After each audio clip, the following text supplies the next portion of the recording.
Okay, this is a problem from Mastering Physics from last night called the first law of thermodynamics derived. And you'll notice here, this was what's called a tutorial question. It's not at the end of your chapter. But in this top portion here where it talks about the first law, it talks about in the script about work done by the system on the outside world. That's a little bit tricky. I didn't mean for that to work out that way, but in fact, shoot, sorry about this. I didn't mean for it to be tricky like this, but the way the problem is defined, it's work done by the system on the outside world. So in the normal first law, the way we write it, Q plus W, this is W done externally, so by the environment on the system. So they are using the opposite definition of work here. You need to look carefully at the wording used here. Some other disciplines use a different sign convention for W. Well, we use a different sign convention for W, so I don't know why the publisher put this in it in this context. So I might, if you got lost points on this problem, I'll probably go through and correct them for you, add the points back, because this is not consistent with how we've defined work in our classroom, because work done by the environment on the system is going to have a different sign than the way it's described here in this problem. So let's just do this real quick. Which of the following is a sign convention that results from these definitions?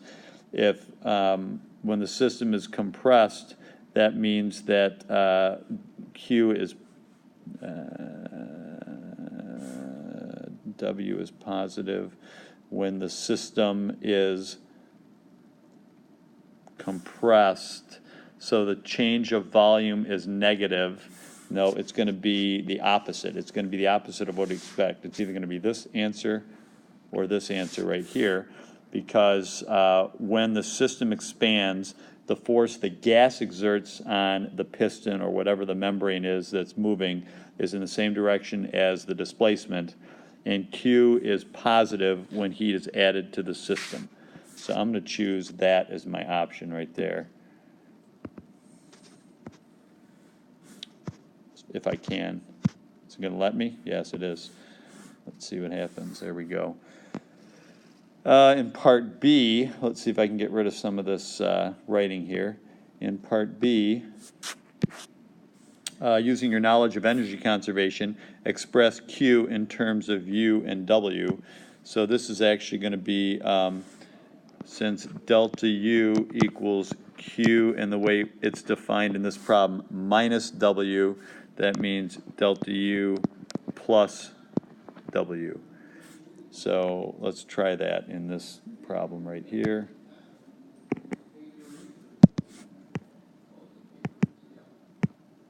I don't know if it's going to let me type. I've tried this before and it with little success.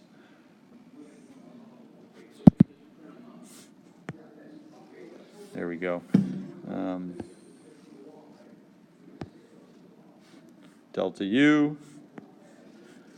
I could go off the screen when I do this, I suppose. Okay, I put delta U plus W, submit, and correct. So that's tricky, and I didn't intend for it to be, when I assigned this problem, and I do look at these problems, I thought carefully before I assigned them. I didn't catch the fact that it was from the perspective of the old style conventions, which is not consistent with our textbook. So I'm a little puzzled as to why this is in the Mastering Physics assignment. Thanks.